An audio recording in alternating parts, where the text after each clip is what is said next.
to get going, we're going to call this meeting to order. Shelby County Supervisors is Tuesday, October 18th. You gentlemen have any conflicts on anything on the agenda today? No. Okay. Do I have a motion to approve the agenda as presented? And just to note, in case somebody's sitting here, the public hearing does not start till 10 o'clock. When we get done with our regular meeting, we'll recess and then we'll go back at 10 o'clock and open up the regular meeting. With that, do I have a motion to approve the agenda? Motion. Second. Motion by Charlie, second by Darren. All those in favor say aye. Aye. Motion carried. Had a chance to go over the claims for payment of October 13th. Yep. Motion approved. Second. Motion by Charlie, second by Darren, to approve the claims for October 13th. All those in favor say aye. Aye. Motion carried. Consider approval of the minutes from October 4th. There were a few changes made. Mark had sent them out that need approval. Do I have a motion to approve the minutes as presented with the changes? So moved. Second. Moved by Darren, second by Charlie. All those in favor say aye. Aye. Motion carried. Deputy County Attorney approval. Marcus, get somebody else on board here. Yeah, we have a new attorney in our office, Jody Dixon. She was a clerk for the 4th Judicial District before she came to our office. Lives in Elkhorn on an acreage. Yeah. And we, just to help out, we've designated her as an assistant county attorney. It's no cost to the county. It just kind of gives us some more coverage, and so we'd like you to approve that. Okay. Is there any questions for Marcus? Yeah. Tell her welcome aboard. Are you saying you have too much work for you, or? Depends on the day, right? Yeah. Do I have a motion to approve Jody Dixon as the new deputy county attorney? So moved. Second. Moved by Darren, second by Charlie. All those in favor say aye. Aye. Motion carried. Top Lane, Shelby County Chamber and Industry, update Harvest Fest use of grounds. Morning. Morning. Morning, Todd. So, You come on up here, Todd. yeah. Good morning. Good morning. So yeah, the request we have in front of you is the same one we have every year for Harvest Fest. And that's just to use the ground around the courthouse for the kids' games and boat reading and petting zoo. As we've always done before, the chambers, just general liability insurance covers. And when's that date, Todd? The 29th, that Saturday morning. So just looking for approval. Motion approved. Motion by Charlie, second by Darren to approve the Harvest Fest ground application. All those in favor say aye. Aye. Motion carried. And then just a couple of quick items for the public. One, this Saturday night in Panama, we're going to have the inaugural Spook Jam. So this is going to be a concert that we're hoping to turn into an annual series and make it kind of a you can't miss event here in Shelby County. So we'll have, the band is a band out of Fort Dodge called Brutal Republic. It's kind of like a southern. Well, I thought maybe you were leading it. Oh, no.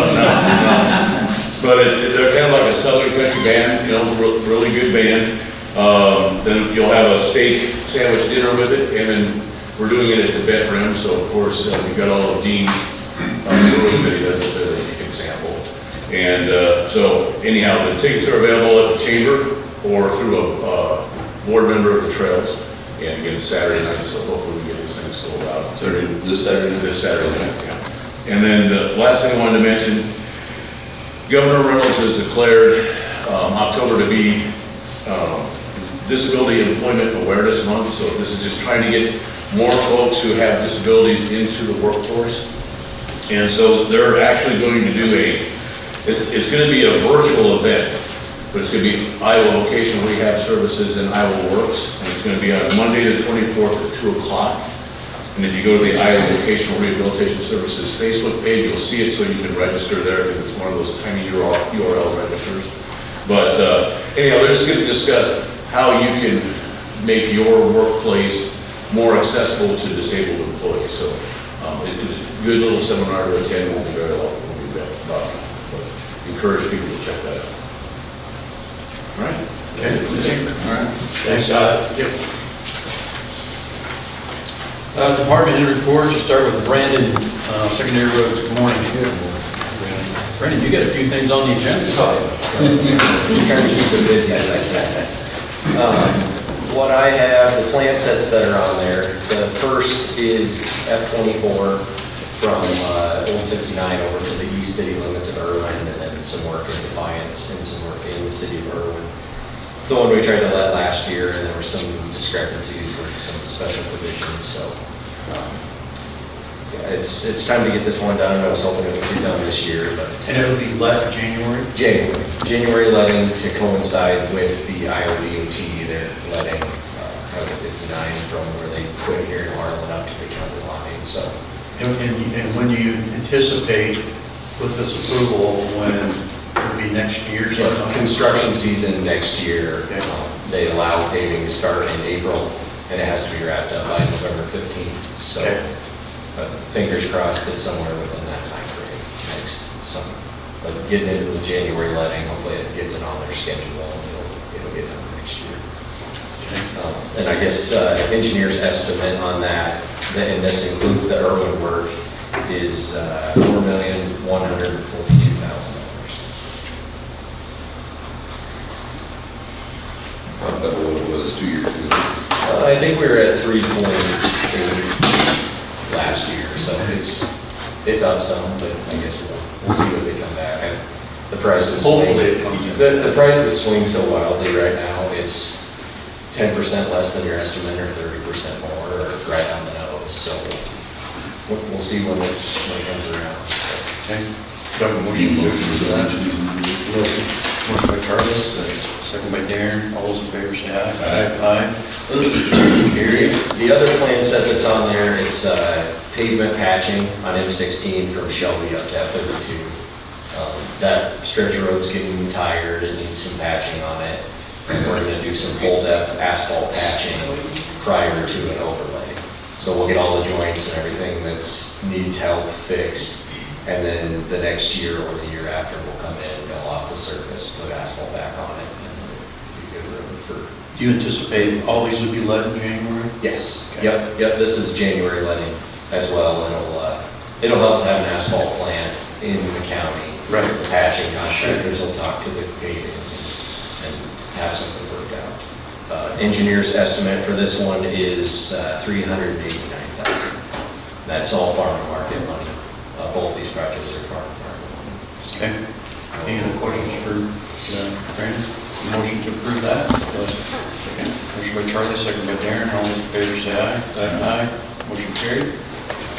The other item I have on the agenda is a utility permit for regional water to trench in 500 feet of water line within the right of way and then more on the road, out on Oak Road.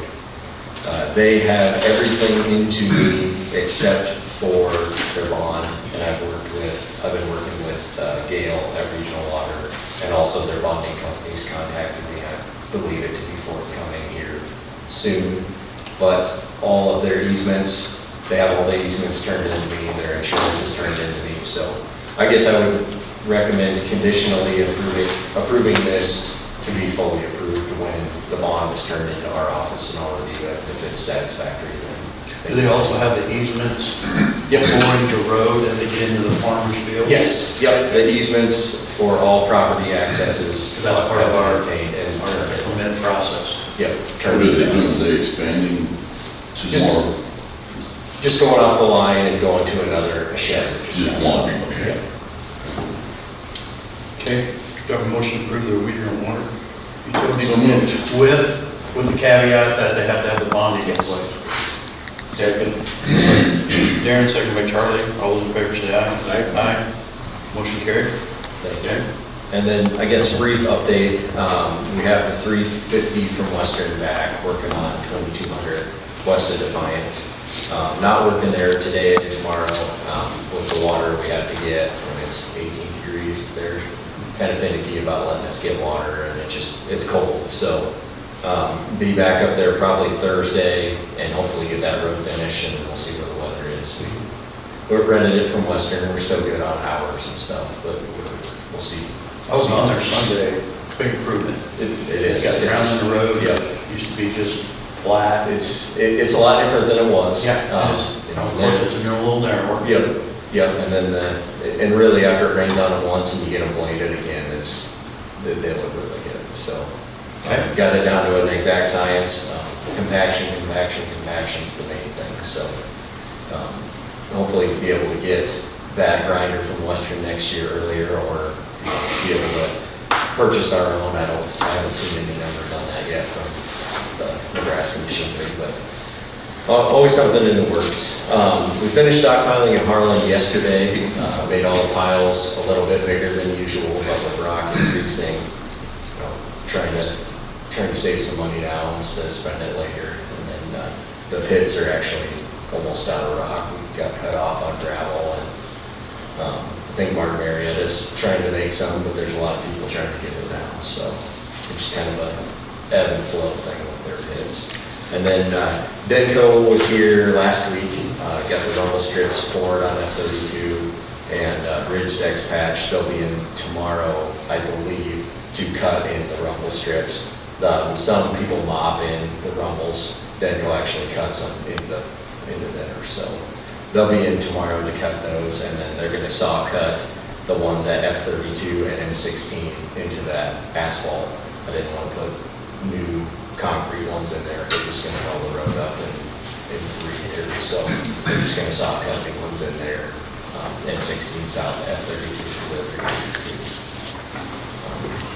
Other than that, that's kind of my update for today. So Full force? yes, yep, fully staffed. Bryce's replacement, Jay's. Yep. And then hired his Jay's replacement a week or 2 ago. So Awesome. yep, full staff, and it's a good feeling. So Yep. going into winter. Okay. Thank you. Thank you, sir. We'll go right into that. Bryce Shaven, County Weed Commissioner, what's that name report? Morning, Bryce. I want to introduce Jay Ring, my replacement. Okay, good morning. Got a lot of experience in equipment, spraying, farming. He's going to work out really well, so excited to have him on board. And he'll hit the ground running, no doubt about it. So, And you're here till? November 2nd is my last day. Okay. So, yep. Thank you. First thing we need to do is appoint Jay as the weed commissioner for next year, and there's a form. I need a signature for everyone. He just took his pesticide certification, doesn't have his number yet, and it's required on this form, but I think we can get it to the state later. If we go ahead and fill that out, or sign it. So. Is that something we need to vote on? Not sure. Yeah, we'll just- Might as well. Yep. Do I have a motion to approve Jay Ring as the weed commissioner for this, take over for Bryce? Motion by Charlie, second by Darren. All those in favor say aye. Aye. The requirement to be weed commissioner, you have to be certified in category 6, and he just passed that test last week, so. Congratulations. He's good to go. Welcome aboard. Thank you.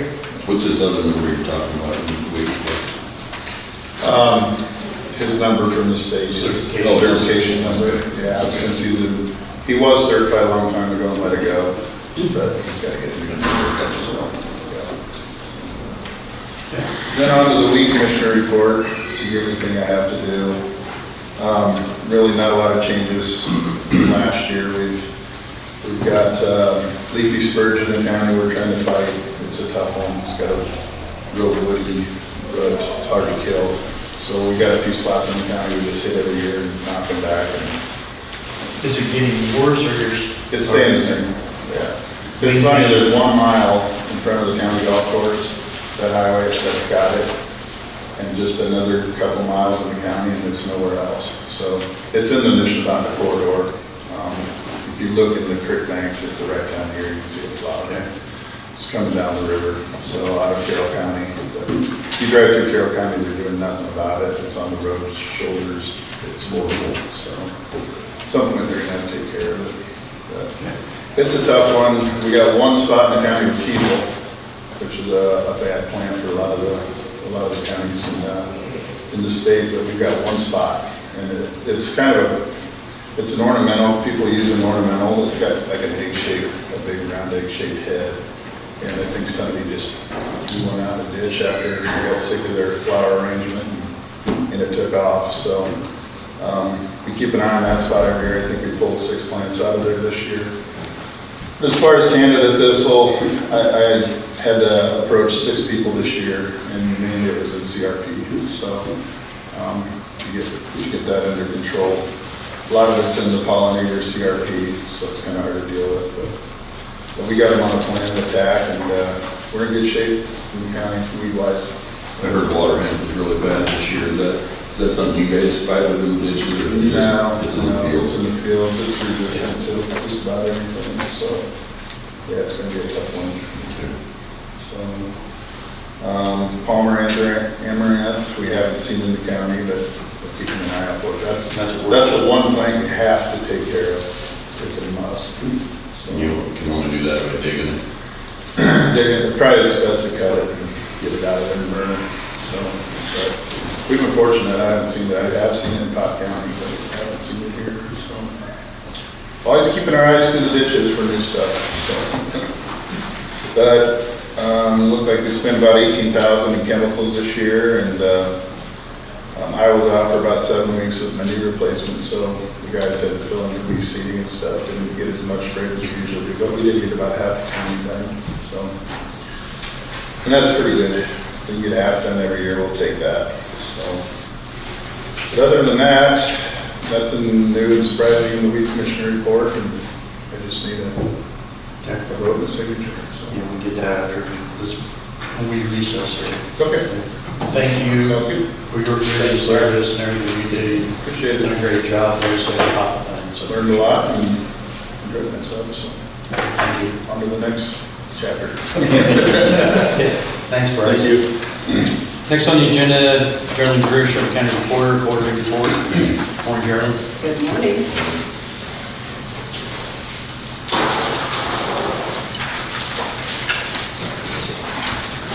How are you this morning? Good. Good.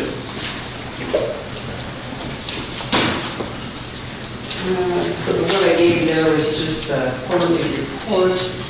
We are down a little bit in revenues from last year's quarter, the same quarter. And it's mainly from the recordings. We're down in recordings of deeds and mortgages and revenue stamps, and I'm sure that just has to do with the high interest rates and Housing. yeah, so that's mainly where a lot of the issues with the revenues being down is from. I did highlight just a couple of the copy fees, we were up in that, but the UTV permits, we are no longer selling those, so that, I mean, you'll see that for a while because we're not selling those anymore, so. If I remember right, last year we were way up beyond average because of the Yes. complete opposite. Yes. The housing market. Yeah, yeah. Okay. So hopefully that'll change at some point. Okay. Just a couple other things with the DNR. We're now renewing the ATVs for these snowmobiles, and they all expire December 31st. So we did send out reminder cards, and people can either do it by mail or they can come into the office and see us to get all those renewed. Of course, and we're in the hunting season, so we're selling the hunting licenses and deer tags. The one, I did put a press release in the paper about a company called DD214 Direct, and just wanted to notify the public that this company is out there and they are contacting veterans and trying to get them to file their DD214s through them. They're charging a fee to do this and charging a fee for them to get their copies. But they bring them to our office. We don't charge a fee to record them. We don't charge a fee for copies. And it's kind of a scam type thing. I mean, they're charging as much as $99 for a veteran to come in and record his. They say, give it to us and we'll record it for you. And then they send it to us. Well, we're not accepting anything except from the veteran themselves. So I did put that press release out there, and I just want them to know, do not use this company, DD214 Direct. Just bring it to us. It's free of charge to record them. It's free of charge to get copies. So you just need to be aware of that they're out there trying to. Thanks for being on top of that. Yeah. We are live after about 4 years working on this scanning project. We are live now with HOT Systems. I am working on a press release, again, for the newspaper to tell the public that we are live.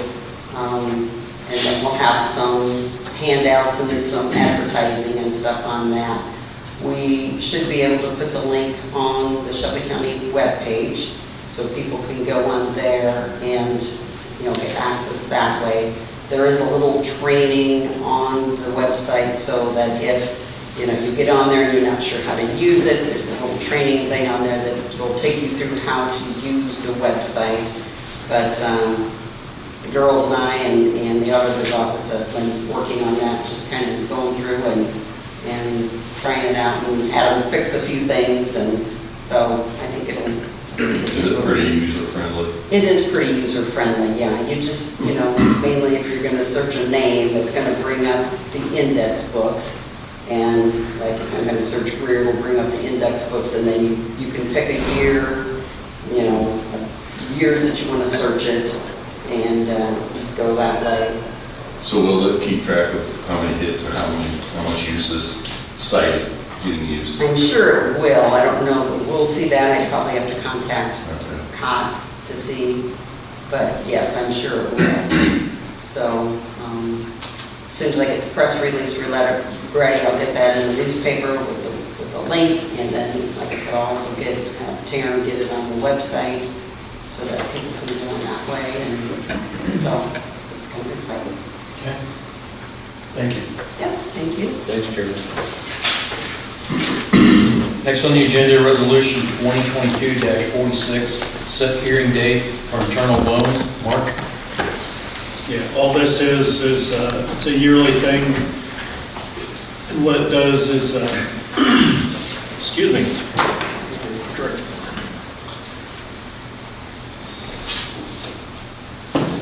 It refunds. It's a three-step process over 3 years. So the TIF we received from the state last year was paid back to the general fund for the loan we did a year ago on this. For second year. Now we're under $200,000, and this starts the process again. We're going to fund it, bring the balance up to $200,000, so we can spend up to $200,000 next year. And pay back. And if it would happen to go over that, you would just pass another one to do another loan, if you needed more money than $200,000, so. We've been doing those Years. probably 8 to 10 years. Yeah. Okay, do I have a motion, and what's the hearing date? November 1st. Okay, do I have a motion to approve the November 1st hearing date for the internal loan process? Motion. Motion by Charlie. Second by Darren. All those in favor say aye. Aye. Motion carried.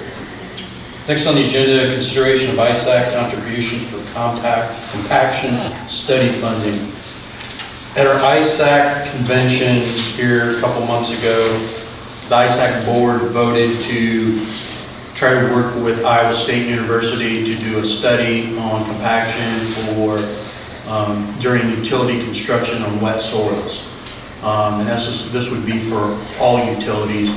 And I and actually our attorney Tim Whipple and up to 2 Iowa State professors who did the to-go-to access study went with the Iowa Utility Board and seen if they were interested, because they would have to rewrite the rules to include this if we went through this process. And they were very open to that if we do this study. The Iowa State professors put together a cost estimate to do the study. They would start this fall. It's like $51,000 some dollars. So at the convention here, the ISAC, they voted to participate in this for the counties. They're asking for a voluntary contribution of $600 from each county, because I know probably not all 99 counties will probably participate, because this is being brought about from the pipeline companies, but it would again address all utilities if it got enacted down the road. And what that would do would be, that would break The study would break down there's all different soil types in Iowa. They break it down to 4 different classes. Then, once they know the soil types, and your area, if you have, I did Marshall soil, and you get a 2-inch rain tonight, based on what category that falls into, and the saturation point at that time, it might say, okay, for the next 72 hours, you need to stay off of this, okay, to help limit the compaction. That's what the goal is, because these professors did a study on Dakota Access, and they found that 6 years out, they still were seeing as much as 20% yield reduction. And it was mostly the areas where they were working in soils, shortly after a rain, and it was too saturated, doing a lot of compaction issues, and I know that's a big concern out there with the pipeline companies coming in and, how do I say this, not adhering to the conditions going out there. Because any farmer, when we're out there harvesting now, we get a 2-inch rain, we don't continue harvesting, we wait until the soil is there. And so they're kind of expecting the same. So I'm bringing that to you if you guys are willing to. I would say that we would contribute $600, that's the max till now. If they need something down the road, but I know the ISAC board is also looking at trying to get some other contributions too. But I commend them for taking this on, and they'll be working with the Iowa State professors. And I just talked with the professors yesterday. We had a conference call, and they're looking to get started on this as early as next week. So, any other questions? So is this something they're gonna go around the state and do, or are they gonna try and do it all there at Iowa State? They're actually, Facilities? because all the soil types being at their grounds, their names and Boone, they're gonna go to other sites, like for our area, they're gonna go down to Lewis Okay. and look at the soil types. And they said, if we can't get, they're pretty sure of the sites they have, they'll be able to get the 4 different classes. They won't get every soil, but every soil already has a classification anyway of where it falls, okay? So there's 4 classes of soil, and then there's or there's many. Yeah, there might be soil 20 types. different soils in Okay. one class. Gotcha. And so they might test 2 of that 20, but it still gives them a represent. And then they plan to come out, because that's one of the questions they had for me. If we get these sites and we get these classes down, we might want to come out, can we come out to your farm, or can we come out to a farm in Shelby County where the pipeline company might be coming through and do an experiment and see, and I said, for my ground, yeah, absolutely. Then we maybe visit with somebody else to just see how this would work. So they're really excited about it. They said this, with the technology we have today, because if you remember a few months ago, one of the ways they were going to measure it to stop construction was a 12-inch rut. That's how I got involved, because I called the inspector and I said, I don't want 3-inch ruts on my farm unless I want 12-inch. I said, that's something my grandfather would have used to measure compaction. I said, today's technology, there's got to be better ways to do this. And that's what started the conversation, and reached out to the Iowa State professors that did the Dakota Access study, and they said, yeah, we can take that data we have, and also now we'll try to find these classes, and break it down, because it has to be simple, it has to be operator friendly out in the field. So that's their goal. And it's fairly inexpensive, and it would benefit every farmer that this would ever impact, and not just pipelines, but any other utility. So it's going to be a process. And it's not 100% that the utility board can accept this, they have to rewrite it. They gave us the okay, they're very open to this. Okay?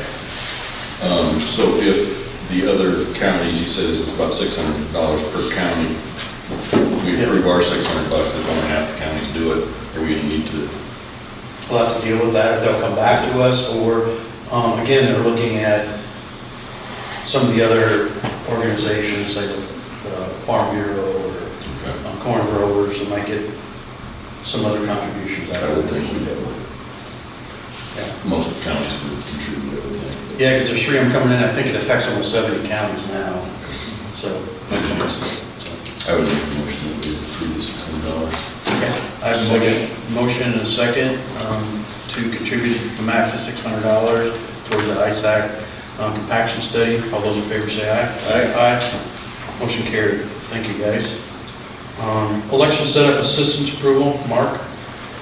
Yeah, I'm having trouble this year finding someone to help set up elections. It's simply driving a U-Haul, unloading equipment from a U-Haul on the Monday before election.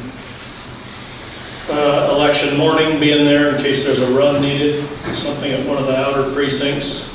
And last day, going out and picking up the equipment that's left at each place. The wage is $18.91, that's the courthouse starting wage for part-time. And it would just be for 24 to 30 hours, I think, total work hours, if everything goes smooth. All they have to do is have a driver's license, so they can drive a U-Haul and be able to lift, I don't know, 50 to 80 pounds. So what changed? I mean, I've always been able to find somebody. Okay. And it's a larger And election. this person that helped you before is not interested, or? Correct. Okay. Correct. So you say it's on Monday, Yes. the 7th? And starting at what time to what time? 7 o'clock in the morning. You're gonna work them 30 hours straight, is that what you're gonna do? And they what? You're gonna work them 30 hours straight, is that what you're gonna do? No. A total Okay, 30 hours. so Monday and Tuesday. Yeah, they'll be done by 3 o'clock on Monday. And then it's a good, what I always do, being the election room is empty, I have them clean the floors in the election room when everything's out of there. And then they go home, and the next morning they report for 2 hours. And once the polls open, if there's no emergency runs, they can just go home. The next day, fire up the U-Haul, go around and pick up everything. And everything, most everything is on wheels and lightweight on election day, because the heavy stuff, the computers and everything come back on election night. So is this covered under your election budget? Yes. Okay, you have money in there for that? Okay. Don't really have. Yeah, and I've got things on the radio now, and Okay. yeah. Okay, well, And I like to be able to call people and just say, hey, would you like to do this? Would you like to do this? Right. Last year we had, can't remember what his name was, he used to work for conservation, so now he drives a bus. But he was pretty, yeah, yep. And he helped last year, and that was great, because he was already a county employee, or already on, had been on the payroll. Right. Second. We've just been fortunate finding people, and this year I'm getting nervous about it. Okay. I got some ideas, we can talk to you later. Yeah. Have a motion to approve Martin moving ahead with the election assistant? Motion. Motion by Charlie, second by Darren. All those in favor say aye. Aye. Motion carried. Now this time we're going to take a recess till 10 o'clock. At 10 o'clock, we'll open up the public hearing and we'll move forward with that.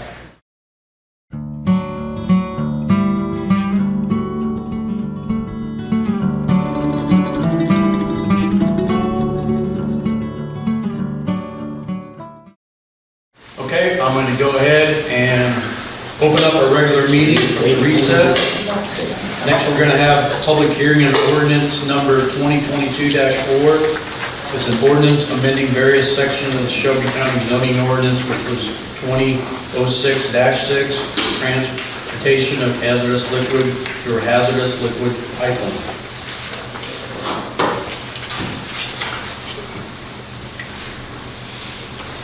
Do I have a motion to go into close the regular hearing, not hearing, a regular meeting, and open up the public hearing for ordinance? Motion. Motion by Charlie. Second. Second by Darren. All those in favor say aye. Aye. Aye. Motion carried. Just a little background, this will be our first of 3 scheduled public hearings. The next public hearing on hazardous pipeline zoning ordinance will be a week from today at 10 o'clock right here. It'll be a special meeting. There will not be a regular meeting ahead of it. Then our final reading, we will have 3 readings, will be November 1st at 10 o'clock, and it's tentatively scheduled at Vets Auditorium because the Turkelson Center here is not available that day. So it'll be at 10 o'clock. We'll recess our regular meeting. That'll be the final hearing for the ordinance. The process here, the zoning ordinance was first proposed in August then referred to our planning and zoning for consideration and recommendation from the Planning and Zoning Commission. They submitted it to the Board of Supervisors here on September 30th. The report also had 2 recommendations for the Board of Supervisors to consider. And we have directed our attorney, Tim Whipple, who's here with us today, to revise our ordinance to reflect these possible 2 recommendations. So at this time, I'd like to have Tim address the board on possible ordinance changes and what's ahead of us today. Good morning, Tim. Good morning, Mr. Chair. Is the mic on? Should I use the mic? I think we'll hear you. All right, I'll speak up. So, as you just reviewed, the Planning and Zoning Commission met and held a public hearing on September 23rd and heard a lot of comments, accepted some written comments, and gave a lot of thought to both the ordinance that you proposed and to what the public had to say about it. And I'll summarize that briefly for you.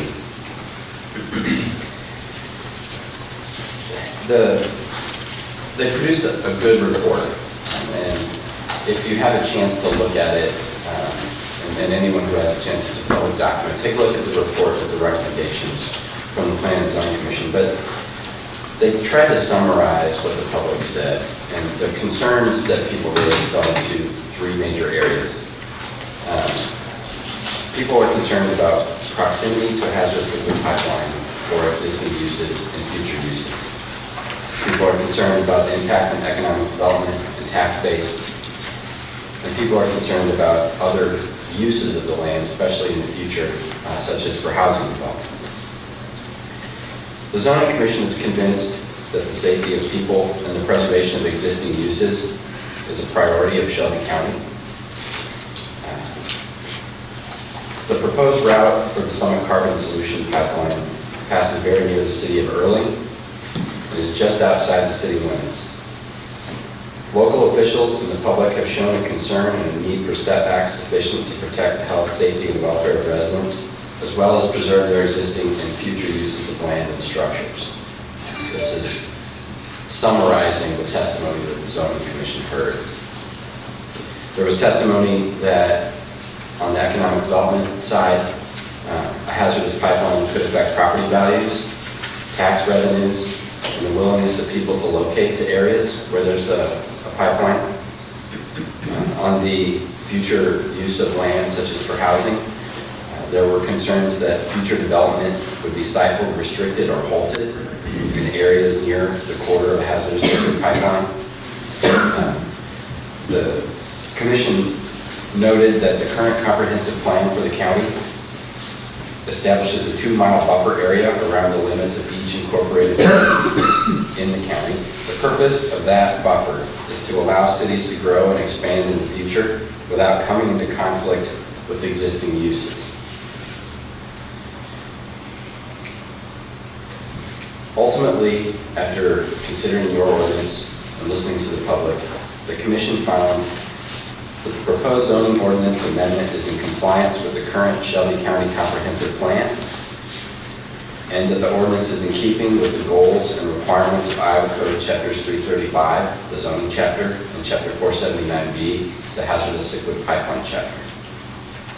The Commission also found that the proposed ordinance appropriately addresses the 3 major areas of concern that the public has, especially proximity to the pipeline, its impact on economic development and tax base, and its impact on future uses of the land.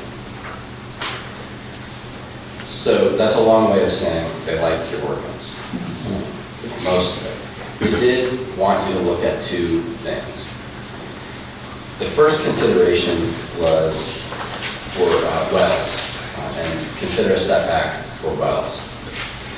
And I looked at that recommendation, and with a little bit of research determined that the Iowa DNR has setback requirements for wells when we drill a well. And those need to be kept a certain distance from existing uses before they permit the well. And we could implement the recommendation of the Zoning Commission as kind of the reverse of that. And in other words, if there's a well, ask the pipeline developers to stay 200 feet away from the well, in the same way that if someone had to drill a well, they'd have to stay 200 feet away from the pipe. And so that recommendation was specific, and it was implementable with reference to existing permitting requirements and existing Iowa law. And so I went ahead and amended the ordinance based on that recommendation. There's now a setback requirement of 200 feet from a private well. The other recommendation was to take a look at, Tim? yes, Sorry to interrupt. So how did you come up with 200 feet? that is the setback that DNR uses. And so, That's to dig a well, okay. From a hazard. From a hazardous pipeline? well, from Or other, from anything? from lots of stuff in the DNR permitting chapter, that's the setback. It's the same for Yeah, setback for everything. yeah. So if They the didn't think pipeline, it needed to be further for a, if the pipeline were there first, the well would have to stay 200 feet away. Okay. And so the ordinance now says, since the well is there first, the pipeline has to stay 200 feet away. And so the distance is the same distance that DNR uses. That's how we came up with that. all right. Makes sense. I mean, it's still your prerogative to change it or amend the ordinance if you'd like, if you'd like it to be a different distance. But my recommendation is to match it to DNR's distance. They've done the work on that determination as far as the safety of wells. And so I don't think we know more about private well drilling than the DNR team that permits that. I just didn't know if the DNR had specifically looked at hazardous pipelines, or if they just, Have not. They have not. And so we did ask them that. And their recommendation was that counties talk to the utilities board about it. Another reason to consider raising that issue with the utilities board in the proceedings where we have intervened. So we can certainly bring that up. And the board could set a different setback in the state permit and things like that if someone asked for it, if Shelby County asked for it, if someone else asked for it, if the DNR asked for it, the board could consider that request. I don't yet know what will transpire, but I think we can still implement the same setback here at the local level. Okay? The other recommendation had to do with considering additional setbacks for above ground valves. There was some concern. Or pumping stations. We have learned from the pipeline company that most of the route will be underground in Shelby County, but there will be 2 locations where there's some above ground infrastructure. The zoning commission recommended, a general recommendation to consider enhanced setbacks based on some concern that there might be additional safety recommendations or safety distances needed at those locations, but there was not a specific setback recommended. There was not a specific state rule or federal rule that we could peg a distance to. So my recommendation is that we hold off on that and do a little more research or wait for PHMSA's regulations to come out and maybe revisit that issue. I think it needs more study in order to have specific implementable setbacks or other requirements such as fencing or double fences or whatever it is that you determine you would need from a safety standpoint, such as limited access to vehicles, or those recommendations weren't made specifically by the zoning commission, and so it would take more time to develop good answers for that. And it seems that the county wants to proceed sooner than it would take to make those recommendations and implement them. So my recommendation, their second recommendation, is that we study that a little. That's something that could always be put in revised later too. You could amend the ordinance later. It would have to go through the process. Right. The zoning commission can also study it, and they can make a recommendation to you. They have the power to do that as well. So. Okay.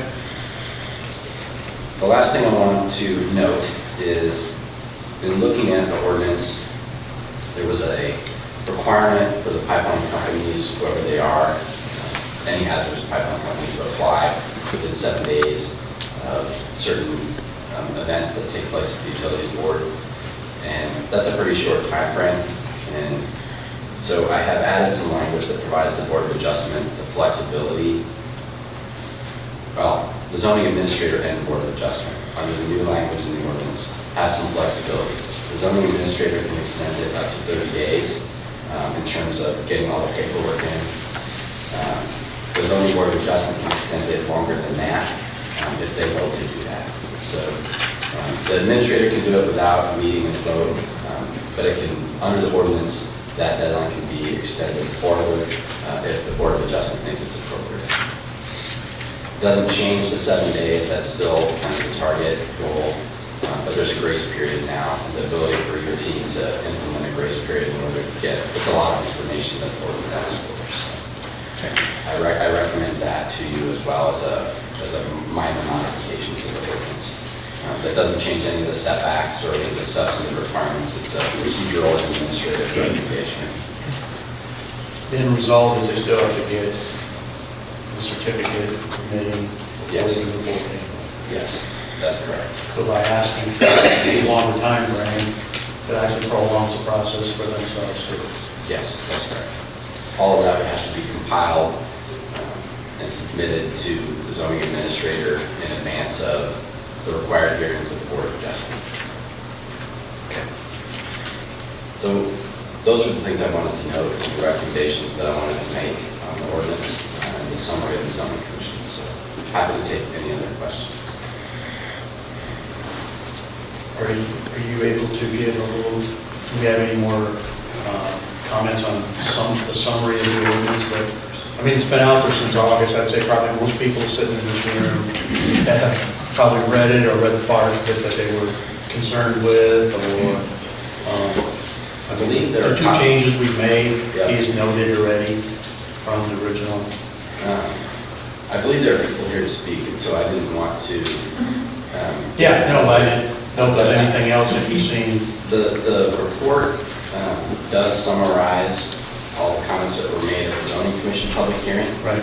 Anyone that submitted written comments, that's included along with the report. That's all available on the back table. So anyone that wants to see what other people think about it and what they said to the zoning commission, that's all available. But their cities in particular and economic development community are concerned to make sure that the pipeline goes in the right place in town. And as Tim said, planning and zoning submitted to the Board of Supervisors. There were 9 written comments submitted by the Planning and Zoning Commission at their public hearing on September 23rd. Copies of that are on the back table for anybody. The written report they submitted to our board are on the back table. And the ordinance that is in front of us today, those 2 small minor changes, are on the back table for you to take and look at. Okay? So with that, I'm also, Sherry? I have one question. Because 8 is 8.47, talking about the non-Shelby water supply well. Would that apply also to a geothermal well? I'd have to look at the DNR administrative rules on that. The new language covers anything that needs a permit under the 2. And they do need permits? Well, under the 2 specific administrative chapters cited. I don't know if DNR classifies geothermal as a water supply well, or if they classify it as a different type of permitting structure there. I'd have to research that. Okay, all right. There are 2 specific administrative chapters that DNR reference. Public water supplies and private wells. So if you need one of those 2 permits, then that setback applies. Okay. I can't recognize you as got the chair. We normally are not going to take a lot of questions here, okay? Because it's a public hearing to hear the comments. But today, I will make a little exception. Is this something pertaining to what Tim had just talked about? About setbacks, yes. The hazard zone in this 8.1. It doesn't define how big the hazard zone is, but it does say that it's very, people can become toxicized, otherwise suffer significant adverse health impact due to rupture. And the whole idea is safety. So why is the setback just 2 miles if we don't know what the hazard zone is? And why is it different for rural residents than city residents? I mean, don't we all have the same right to be safe in our homes? I'm going to first comment on that. That's not about safety. The 2 mile for the cities is part of zoning for economic development. That has nothing to do with you protecting the area that you want to grow in and not see that line inhibit that area. So it has nothing to do with the safety part of it. Okay? The 1,000 feet, that pertains to whether you're in the city or you're in the rural area. The city just happens to have, because something could happen where the 2 miles could go away for beyond our control, you still have 1,000 feet. Okay, so we were talking two different things there. Am I correct? You are correct on the 2 miles, and So it has nothing to do with safety. The setbacks have nothing to do with safety. The 1,000 feet does. The 1,000 feet does, not the 2 miles. So it's 1,000 feet enough to make you safe? the Board of Public Health recommended 1,000 feet. And my recommendation to the supervisors is that they defer to the experts at the Board of Public Health on that distance. My question to you is 50 feet safe. That's what the federal rule is. Yeah, I don't. Yeah, I know. But you just can't pull a number out of the sky either. Well, if they say a hazard zone, it seems like it should be defined.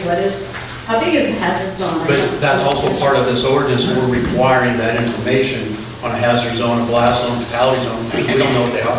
Okay, thank you. That's what I was getting at. We don't have that information, correct? I would also note that a lot of the information pertaining to that ordinance asks for that information so that your emergency management administrators and your first responders can figure out how to respond to an incident.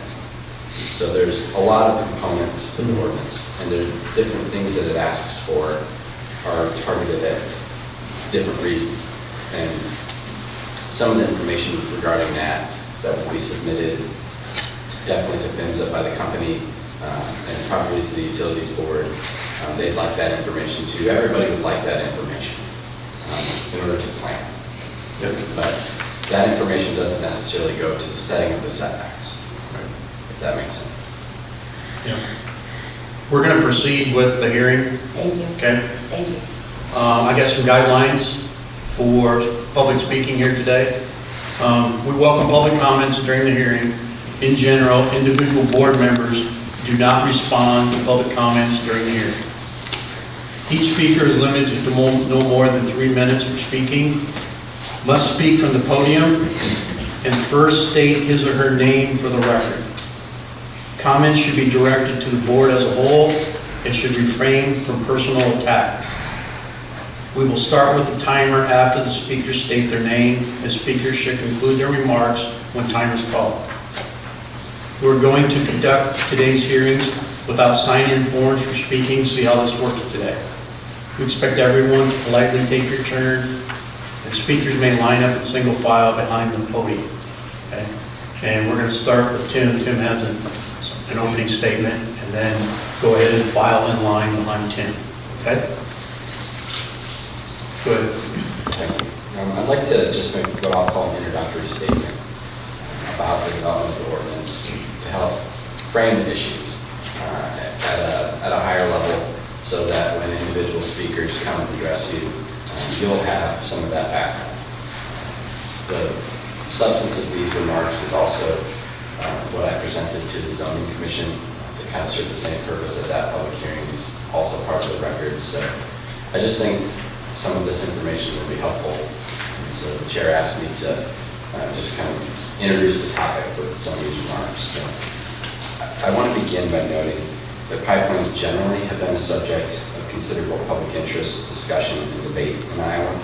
As of this meeting, There are 3 companies currently seeking approval from the Iowa Utilities Board to construct and operate carbon capture sequestration projects that transport millions of metric tons of liquefied supercritical carbon dioxide through hundreds of miles of pipeline in dozens of counties across the state. While the Iowa Utilities Board recently issued a hazardous liquid pipeline permit to Dakota Access for construction of a crude oil pipeline, the state of Iowa has never before permitted at the state level the construction and operation of a pipeline for the transport of liquefied carbon dioxide. In short, these projects are new to the state, and many people are still educating themselves on the ramifications. One of these pipelines is currently proposed to cross Shelby County in its entirety from north to south. As a legal and public policy matter, hazardous liquid pipelines present a host of complicated and controversial issues. First and foremost, hazardous liquid pipelines, any kind, it's just that, hazardous. And officials at all levels of government are concerned to ensure that the public health and welfare are adequately protected at all times during the development and operation of such projects.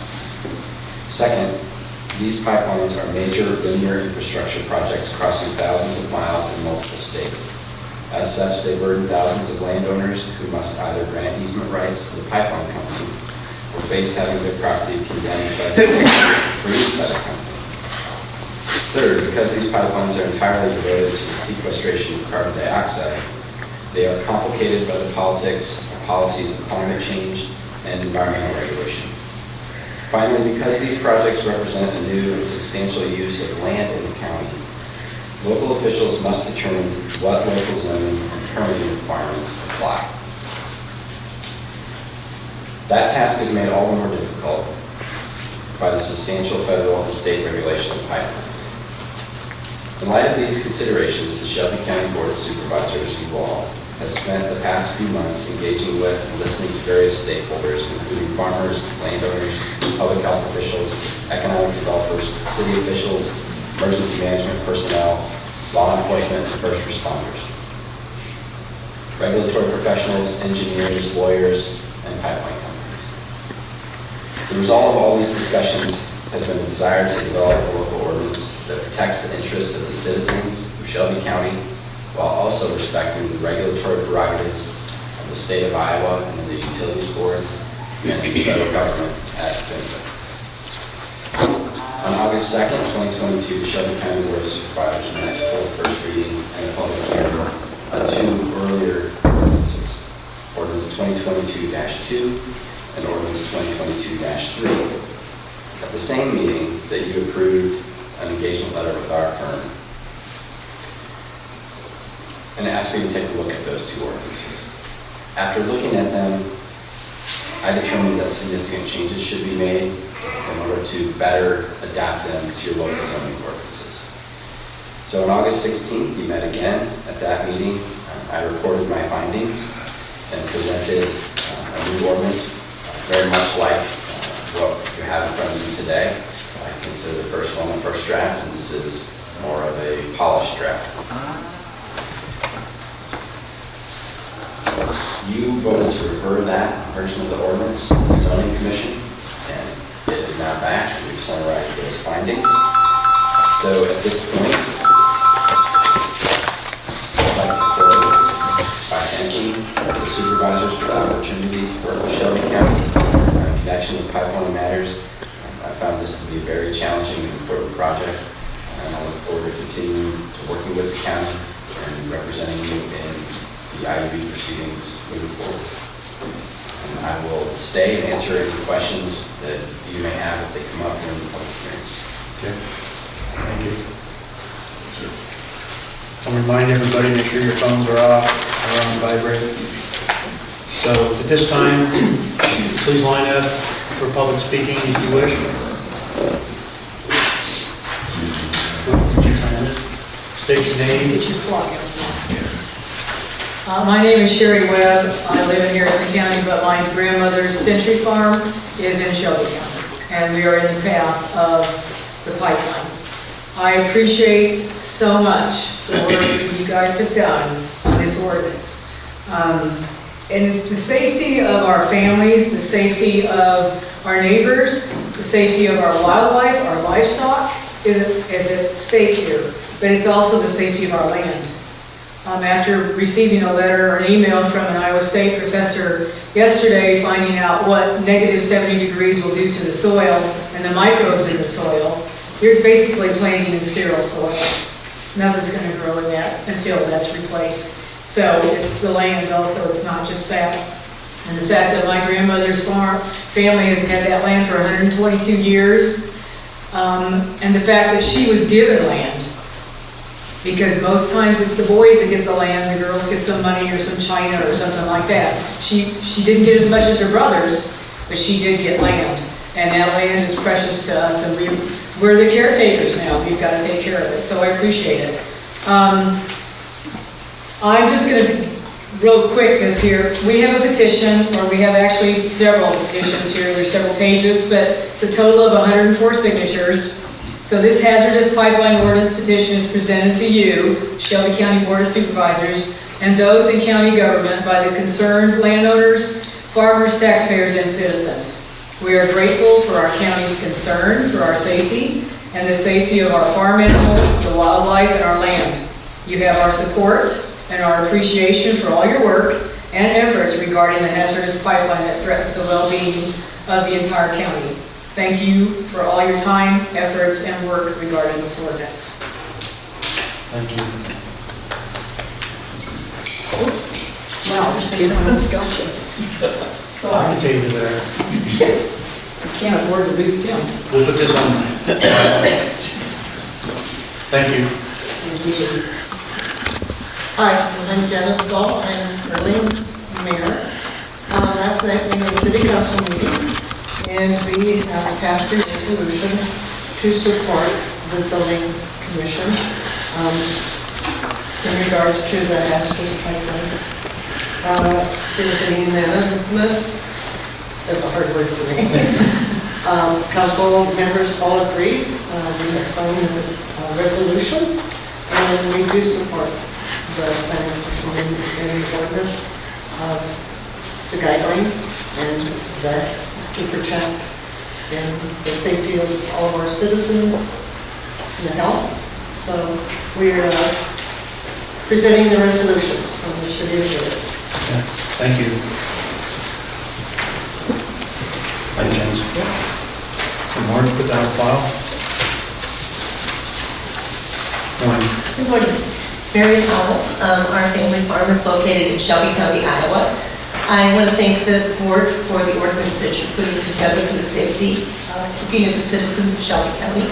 I would like to see some additional information related to the well. The pipeline is proposed to go right across the line that takes the well water up to the acreage for the farm.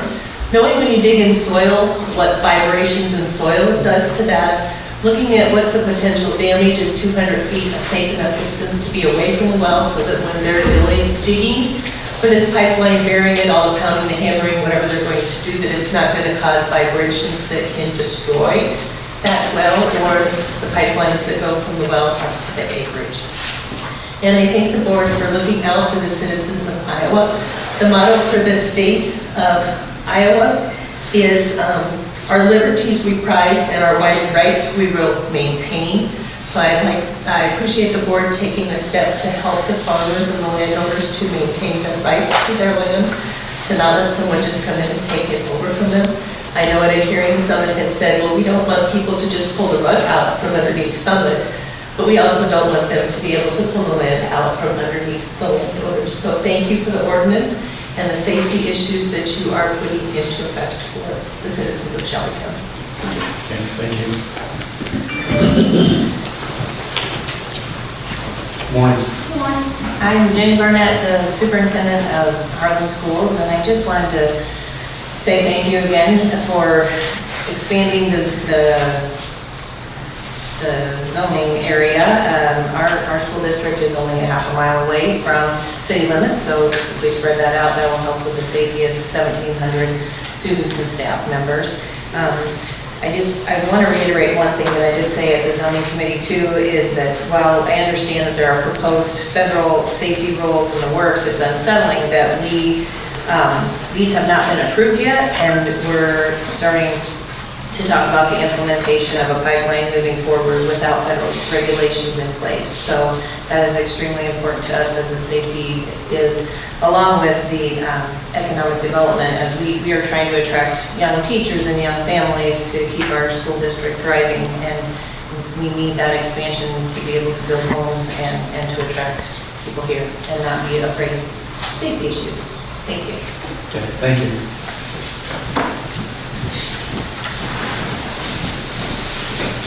Morning. Alex Londo, I'm the EMA coordinator for the county. I just wanted to say that we've been working at our office very closely with first responders in the county. And it seems like in that ordinance you guys have addressed a lot of their main concerns as far as what safety or potential safety issues there could be with this, and planning for those if this were to go through. So a lot of their questions could potentially be answered with having a plan submitted with this. We do currently have emergency support functions, as I've said in prior meetings, that address existing pipelines. So the fact that you would include a requirement for this pipeline to have that in place already before it's placed is, I think, could be beneficial and would help us through the planning process for something that we have to do down the road. And I would just say thank you for including responder safety along with public safety. So, thank you. Thank you.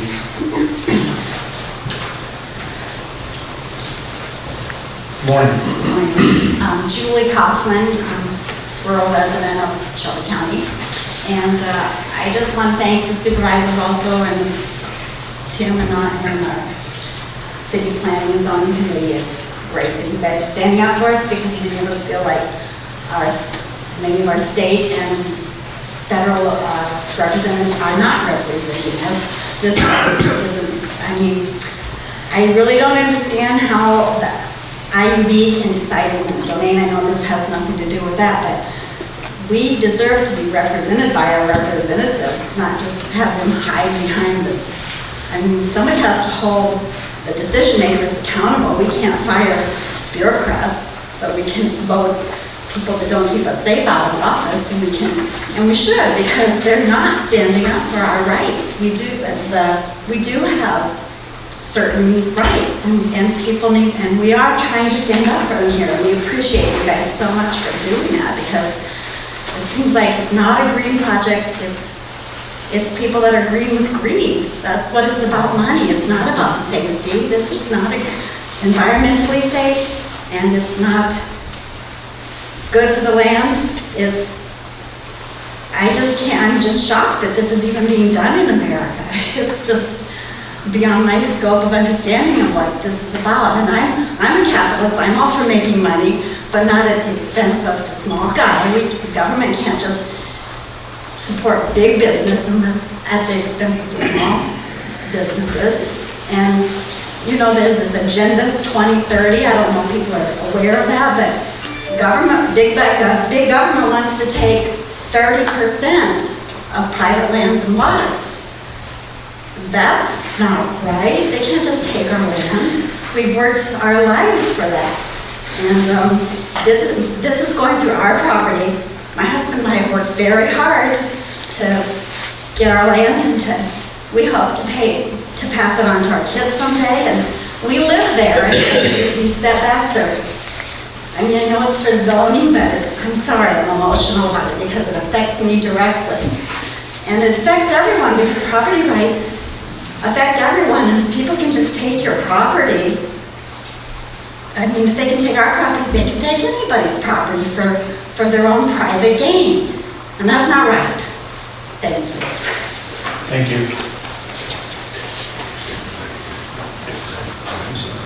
Good morning. Todd Lee, I'm the director of the Shelby County Chamber of Commerce and Industry.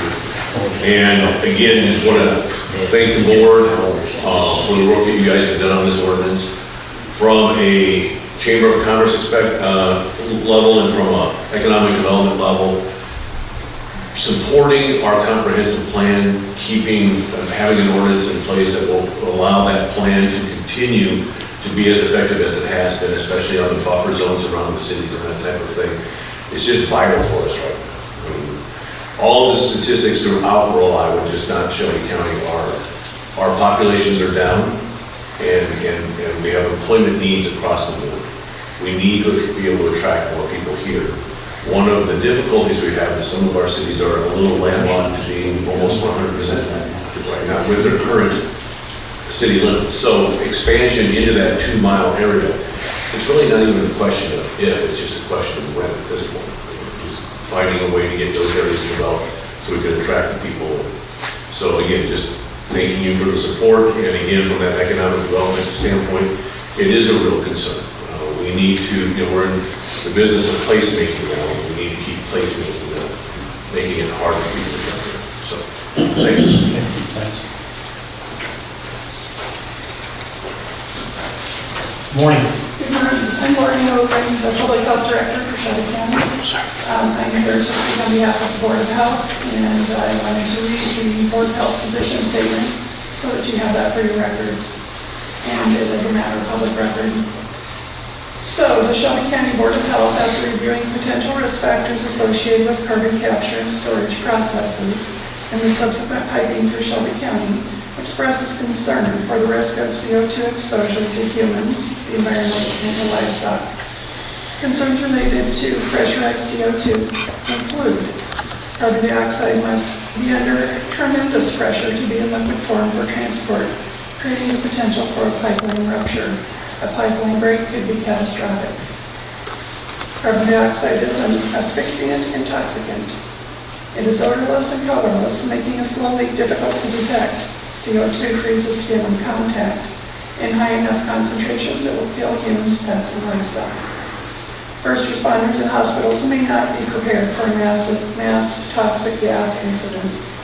At this time, the Shelby County Board of Health recommends the CO2 pipeline routes are kept at least 1,000 feet from all residences until an updated emergency response plan is approved and recommended otherwise.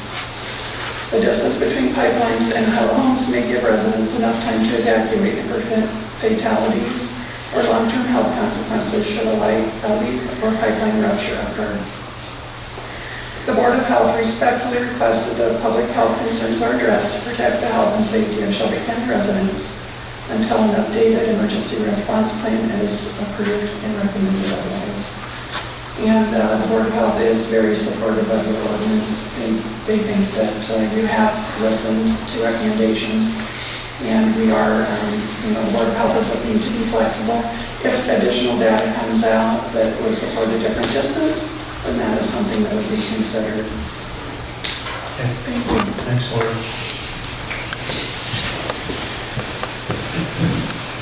Morning. Morning. My name is Justin Zorn. Thank you for letting us speak today. I just want to say thank you to the board for taking the lead on this ordinance.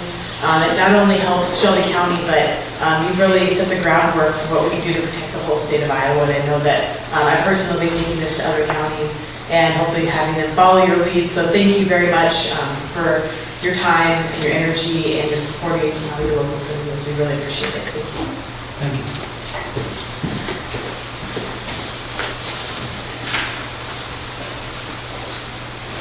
Anybody else?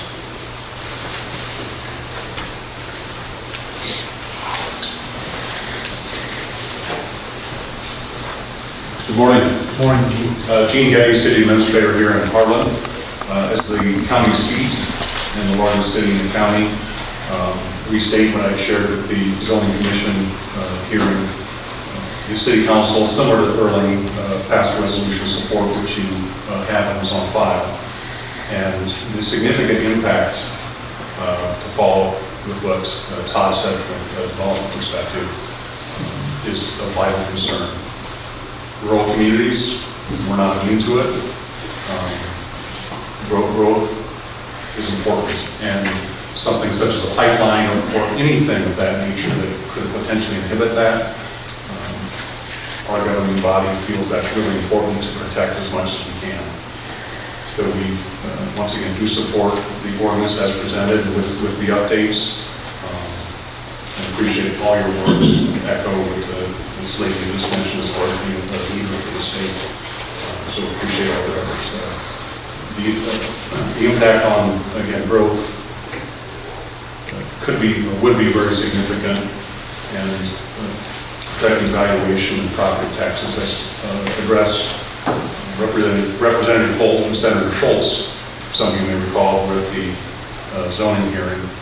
And the last time I checked, and I've been doing this for a few years now, I don't see, nor do I anticipate more revenue streams coming from the state to support rural Iowa. And so protecting our land for current and future growth, so things such as the 2-mile setback or within the development area is critically important. And once again, I just want to thank you for the ordinance as presented and that resolution. Thank you. Okay, thanks, Chief.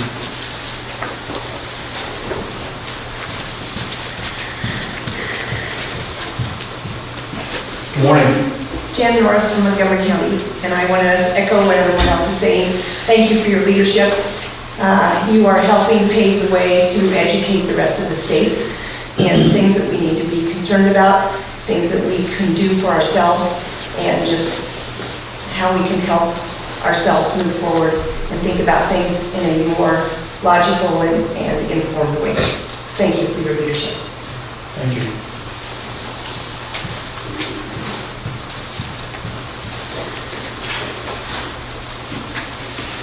Anybody else today?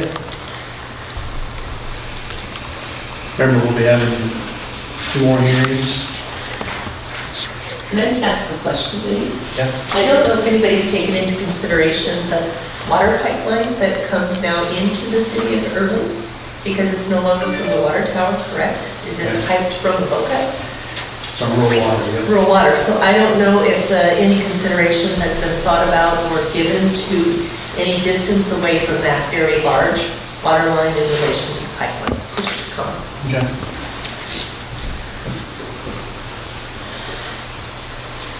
Anybody else?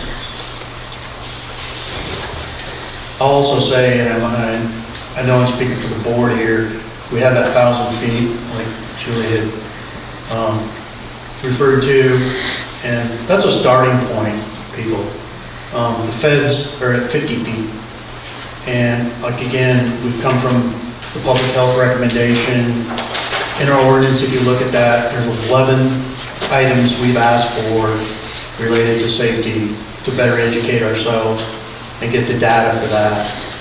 Once we get that, or I challenge any of you out there, if you can find data that says it should be larger than that, bring that to us. But it has to be data. I, for one, would like to see it more too, but it has to be within reason, okay?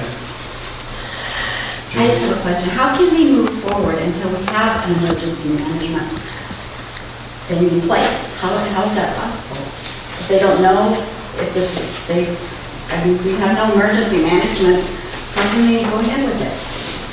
That's the information that we need. Are they going to give it to us? And we're gonna find out. It has to be approved first. Okay? We have nothing right now. So, a lot of unknowns. And I appreciate everybody's concern in this room, everybody's. We're working on this together. And we'll see what happens. We have 2 more hearings here. Appreciate everybody taking the time out of your busy schedule. Everybody's busy. See some farmers in here that probably think you should be out there combining and whatever. I appreciate you taking the time, but that also demonstrates very loudly what your concerns are. So, and I know there's people traveling from around the state to be here today. So, not just 10. Okay? So, at this time, again, this is the first of 3. I'm going to close the public hearing. Okay, good. And do I have a motion to close the public hearing? Second. Moved by Darren, second by Charlie. All those in favor say aye. Aye. Motion carried. At this time, I'm going to entertain a motion to approve the hearing, not the hearing, the ordinance as presented today. And we can, if we wanted to, do away with the next two hearings, but we're not going to do that because we feel it's that important. We've stated that from the very beginning. We're going to have 3 public hearings. But you still vote to approve or not approve the ordinance at each meeting. The final or the last reading approval is what really counts, and when it is published is when it is official. Okay, so I just wanted to let you know that. So you say, well, they voted to approve it today. Well, that's not it, because we're going to have 2 more hearings. So I just wanted to make sure everybody was clear on that.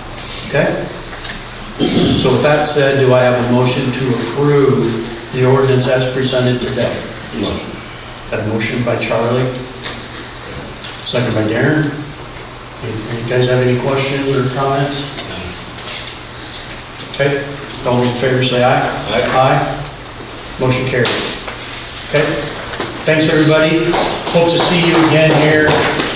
And anybody else, have interest, next Tuesday here, same time, 10 o'clock. Thanks everybody.